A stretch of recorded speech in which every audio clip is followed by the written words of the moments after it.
You know, when you really think about it, it's kind of like cosmically ironic that every 10 years there's a redo of the Fantastic Four. In 2005, we got those original movies with Michael Chiklis, Young Griffith, um, Chris Evans, and Jessica Alba. And then in 2015, we got the reboot with Michael B. Jordan, Miles Teller, Kate Mara, and please don't ask me who played Ben Grimm. Now, we've got Pedro Pascal, Joseph Quinn, Vanessa Kirby, and I don't know how to actually pronounce Good Buddy's name that plays Ben Grimm this time. That's also cousin on the bear. Anyway, what's up, everybody? It's your boy Toxie Boyo, and I am probably the biggest Fantastic Four fan who barely ever talks about them, because I haven't had a whole lot of reason to talk about them over the years.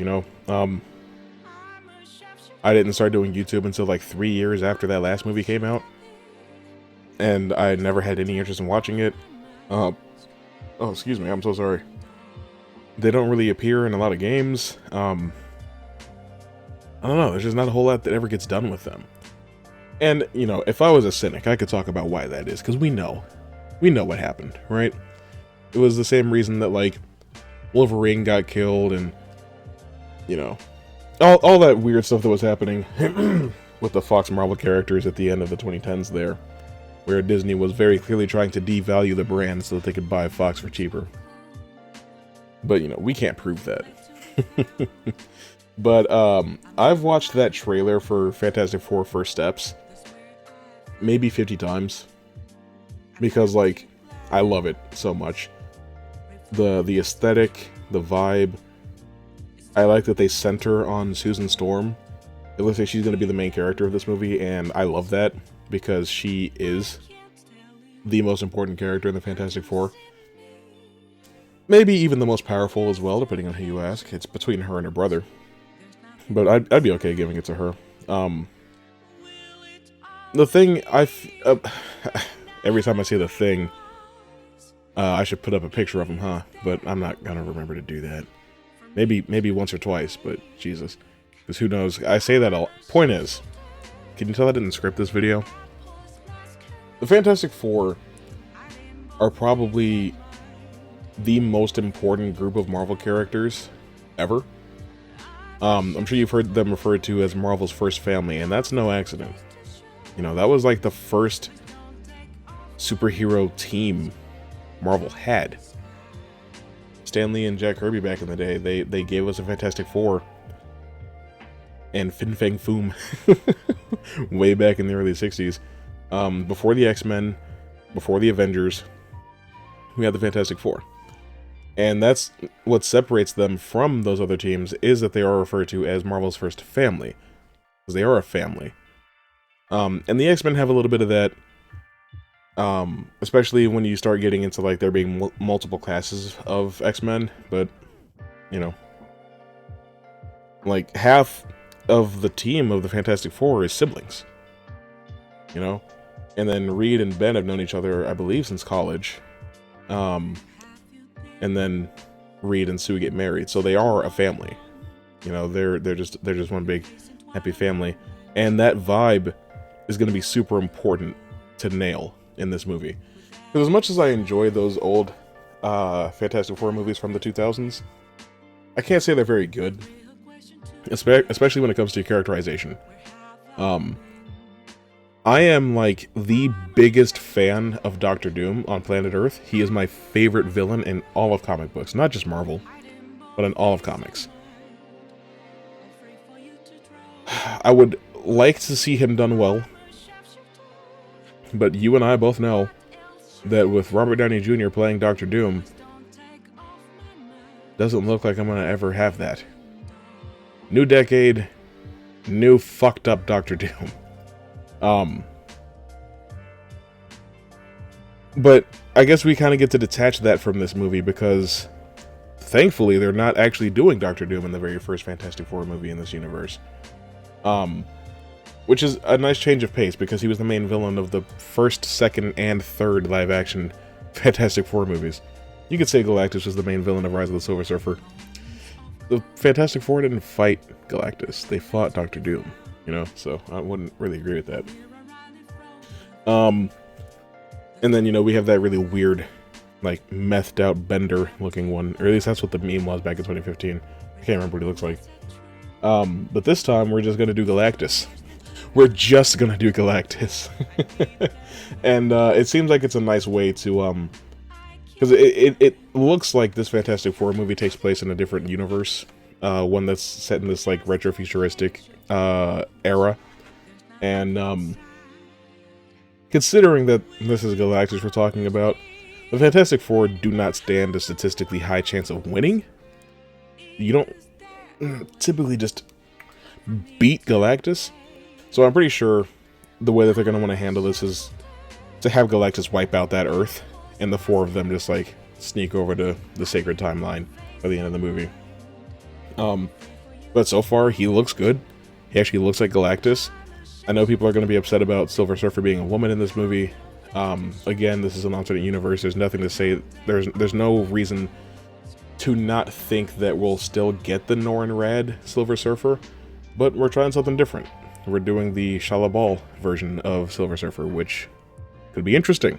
I'm okay with that. But, you know, we're going to get a lot of people talking about the MCU when this movie comes out. I don't care. I'm super excited. But the thing is, this movie needs to be good. Not just for me, but for Marvel. You know? Because Captain America Brave New World just came out a couple days ago. And it's divisive, for sure. Some people love it, some people hate it.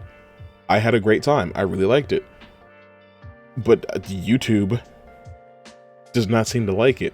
But, like, any person that I talk to in my real life, like my coworkers, or, like, my Facebook friends, like, people that exist outside the context of film discourse on the internet, seem to like it. Even Twitter, for the most part, seems pretty positive on it. But it's still split, like, right down the middle. The audience score is, like, 50-something, or no, the audience score is, like, 80-something, and the critic score is in the 50s.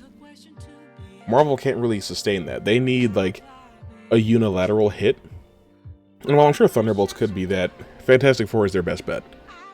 They need that movie to do well with the critics and with the audience. My biggest gripe is that this movie probably should have come out 3 years ago. You know, it was announced in 2019, at the same time that Thor: Love and Thunder, Blade, Eternals, and Shang-Chi and the Legend of the Ten Rings all were. Most of those movies are out, you know? Blade is having trouble, and Fantastic Four was clearly having a lot of trouble because John Watts was supposed to direct, and then he left and did Star Wars, like he did The Acolyte. And so now we've got Matt Shackman doing it. I didn't love WandaVision, but I don't know. I just have to be optimistic. I love these characters, and I would like to see them done well, so I have to be optimistic. But something that's really important to the Fantastic Four is their relation to Doctor Doom, or their relationship with Doctor Doom.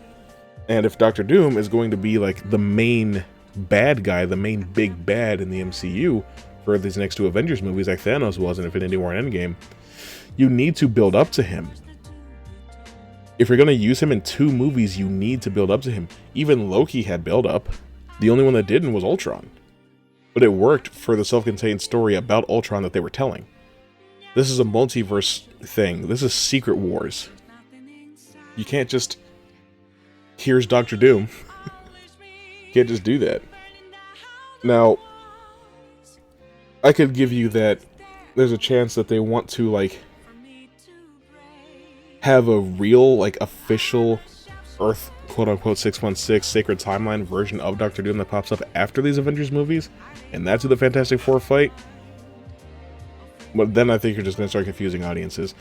You don't want to start making the exact same mistake you made with Kang right away. You know? It's just upsetting that a character as important as Doctor Doom, because before the movies started coming out, I feel like if you asked your average comic fan who is the, like, most iconic Marvel villain, they would tell you Doctor Doom. Or maybe Magneto or Green Goblin, but one of those three. And it would probably be Doctor Doom the most often. And it just doesn't seem like he's ever going to be done justice in live action, and it hurts. you know? And none of that is the fault of Fantastic Four First Steps. This looks like it's going to be a good movie that's telling its own story that can be viewed mostly in isolation from the rest of the MCU, like Deadpool and Wolverine. And that really worked to that movie's benefit, and it'll probably really work to this movie's benefit. But the thing is, after that, when they join the main MCU, then what? Do we lose all of the charm that we're looking forward to? Am I judging way too harshly for a movie that hasn't come out yet? Am I being cautiously pessimistic? I don't know. It's like, I get excited for the movie, and then I think about what comes after. Because I think Kevin Feige has already said that they're not going to explore Doctor Doom's rivalry with Reed Richards. But, like, that is Doctor Doom. If you take that away, he's just a guy in a suit, you know? If it weren't for Reed Richards, Doom wouldn't be what he is. He wouldn't be where he is. I don't know. It's just...